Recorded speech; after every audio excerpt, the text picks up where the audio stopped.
बहन बहू। कमला एक बहुत स्वार्थी महिला है। उसने पैसों के लिए एक ऐसे इंसान से शादी की जो पहले से शादीशुदा और एक बच्चे का पिता भी था।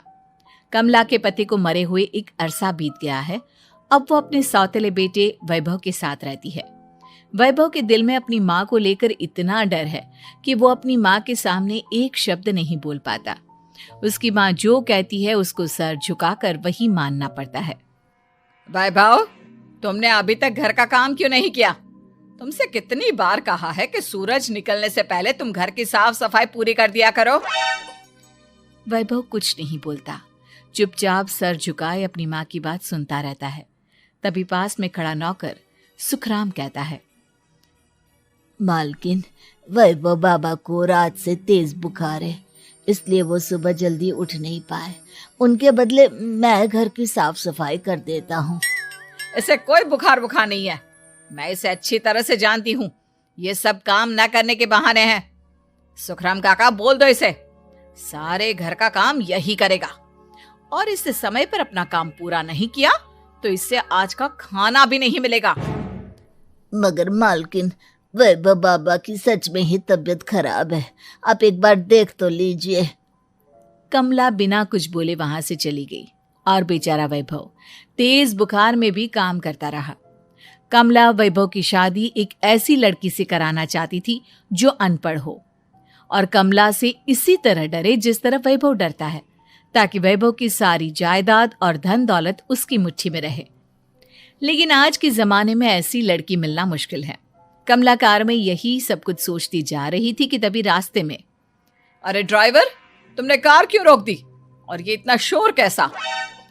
मैडम, आगे कुछ बंजारों का खेल चल रहा है, इसलिए भीड़ लगी है। मैं अभी भीड़ को साइड में करवाकर कार निकालता हूँ। ड्राइवर भीड़ को साइड करके कार निकालने की कोशिश करने लगा कि तभी कमला की नजर रस्सी पर चल रही एक फुलवा नाम की बंजारन पर पड़ी। क्यों ना मैं इस बंजारन की शादी वैभव से करा दूं? ये तो अनपढ़ लग रही है, मेरे पैरों तले दबकर भी रहेगी।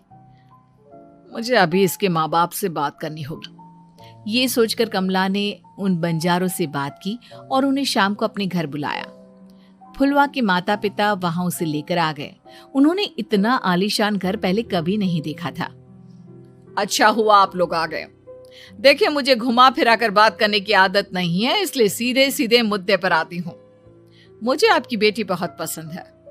मैं अपने इकलौते बेटे की शादी आपकी बेटी फुलवा से कराना चाहती हूँ। इसके बदले में आप जो चाहो वो ले सकती हैं। तभी फुलवा की माँ कहती है, ये क्या कह रही है मैम साहब? कहीं आप हमारी गरीबी का मजाक तो नहीं उड़ा रही ना? आप मेरे बेटे से मिल लो। अगर आपको मेरा बेटा पसंद आता है तो मैं कल से ही शादी की तैयारी शुरू कर दूंगी। सुखराम, वैभव को लेकर आओ। फुलवा अपनी माँ के कान में फुसफुसाती है, माँ, कहीं इस मेम साहब का छोरा पागल तो ना है?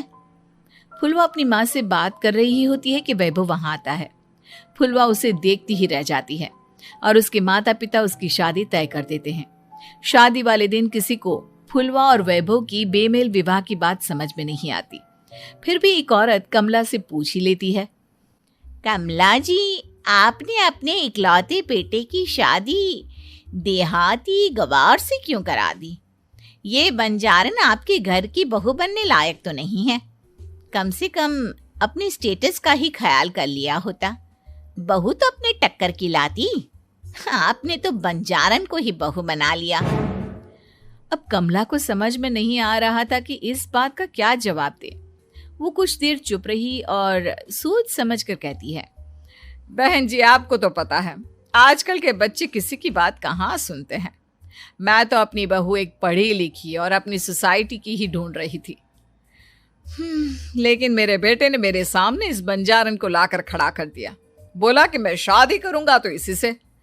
अब भला मैं क्या करती, मुझे अपने बेटे के सामने झुकना ही पड़ा। कमला की ये बातें सुखराम भी सुन रहा था। उसने ये सारी बातें वैभव को जाकर बता दी। काका, मैं तो फुलवा को जानता भी नहीं, फिर माँ मेरे बारे में झूठ क्यों कह रही है? अरे बेटा, तुम कितने भोले हो, तुम्हें कुछ भी नहीं पता। तुम्हारे पिता अपनी सारी संपत्ति तुम्हारे नाम करके गए हैं। तुम्हारी माँ नहीं चाहती कि यह संपत्ति तुम्हें मिले, इसलिए उन्होंने तुम्हारी अनपढ़ लड़की से शादी करवाई ताकि तुम्हारी तरह वो भी अपने हक के लिए आवाज ना उठा सके। सुखराम काका, मैं क्या करूं, आप ही बताओ। माँ के सामने आते ही मेरे हाथ पैर कांपने लगते हैं। मैं माँ को कुछ भी नहीं कह पाता। वे दोनों बात कर ही रहे थे कि अचानक कमला वहां आ गई। कमला को देखकर दोनों घबरा गए। तुम दोनों फिर कभी बातें कर लेना, अभी फेरों का समय हो गया है, चलो जल्दी आओ। इस तरह फुलवा और वैभव की शादी हो गई। अगले दिन कमला ने फुलवा को बुलाया और उसे नसीहत देने लगी। देख बंजारन, तुझे मैंने अपनी बहू बना तो लिया है, लेकिन तुझे इस घर में आँख कान मुंह बंद करके रहना होगा। घर का काम कर और अपने पति से मतलब रख, समझी? कमला का ऐसा रवैया फुलवा को बिल्कुल समझ में नहीं आया।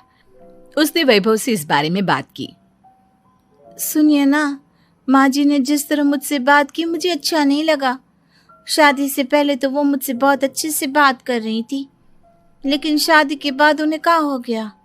तुम ज्यादा मत सोचो, जैसा माँ कहती है वैसा ही करो। ये कहकर वैभव वहां से चला गया। अगले दिन वैभव को घर के नौकरों की तरह काम करता देख फुलवा को बहुत हैरानी हुई। फुलवा ने इस बारे में सुखराम काका से बात की तो सुखराम काका ने फुलवा को सारी बात बता दी। अब फुलवा को समझ में आ गया कि उसकी सास ने एक बंजारन को बहू क्यों बनाया। एक दिन वैभव घर का काम कर रहा था, तभी उससे कांच की प्लेट टूट गई। किसने गिराई ये कांच की प्लेट?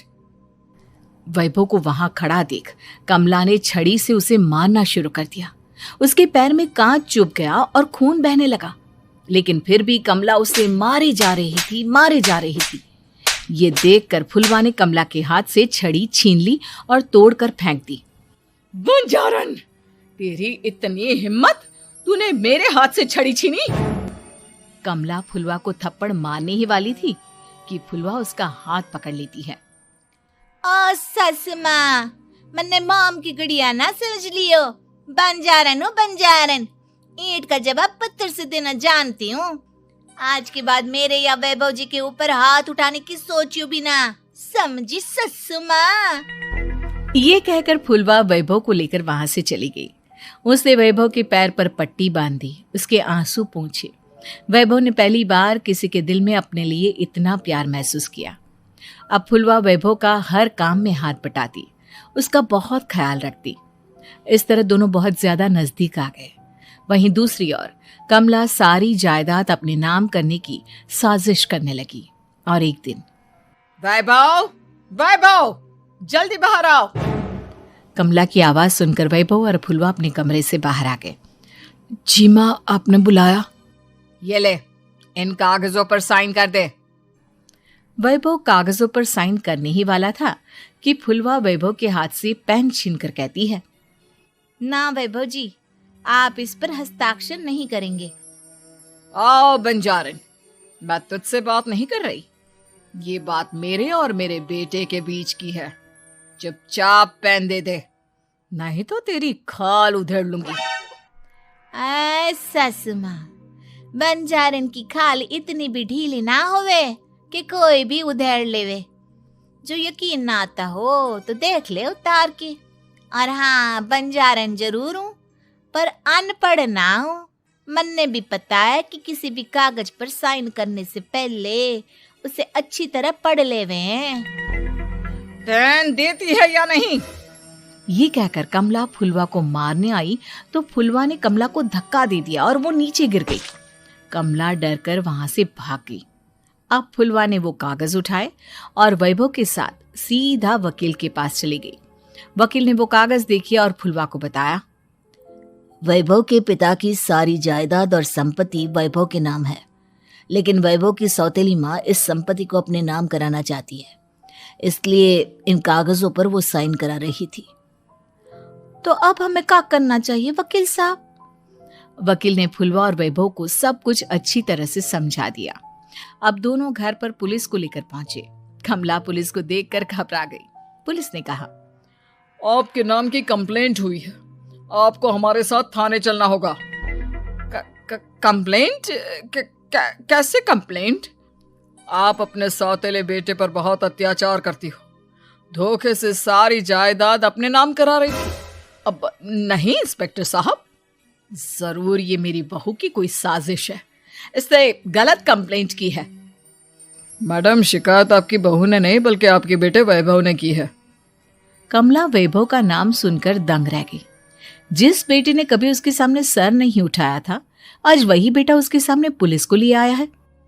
वैभव, तुम्हारी इतनी हिम्मत कि तुम पुलिस को ले आए? हाँ माँ, मैं लाया हूँ पुलिस को, और मेरे अंदर इतनी हिम्मत कभी ना आती अगर फुलवा मेरा साथ ना देती। आपने बंजारन बहू को लाकर अपने ही पैर पर कुल्हाड़ी मारी है माँ। मैडम, अब की बात खत्म हो गई हो तो चलो हमारे साथ। वैभव, मुझे माफ कर दो, मुझे थाने मत भेजो। आज के बाद मैं तुम्हें कभी नहीं मारूंगी, तुम्हें कभी परेशान नहीं करूंगी, मुझे माफ कर दो। वैभव अपनी कंप्लेंट वापस ले लेता है और पुलिस वहां से चली जाती है। वैभव अपनी सौतेली माँ से कहता है, मैंने पुलिस को वापस तो भेज दिया है, लेकिन मैं आपको माफ नहीं कर सकता। आपने बचपन से आज तक कभी मेरे सर पर हाथ नहीं रखा, हमेशा मुझे मारती रही, नौकरों की तरह बर्ताव करती रही। आप इस घर में नहीं रह सकती, चली जाइए यहां से। कमला घर छोड़कर चली गई और सड़क किनारे खड़ी होकर सोचने लगी, काश मैंने वैभव को माँ की तरह प्यार किया होता तो आज मैं इस तरह से बेसहारा ना हो जाती।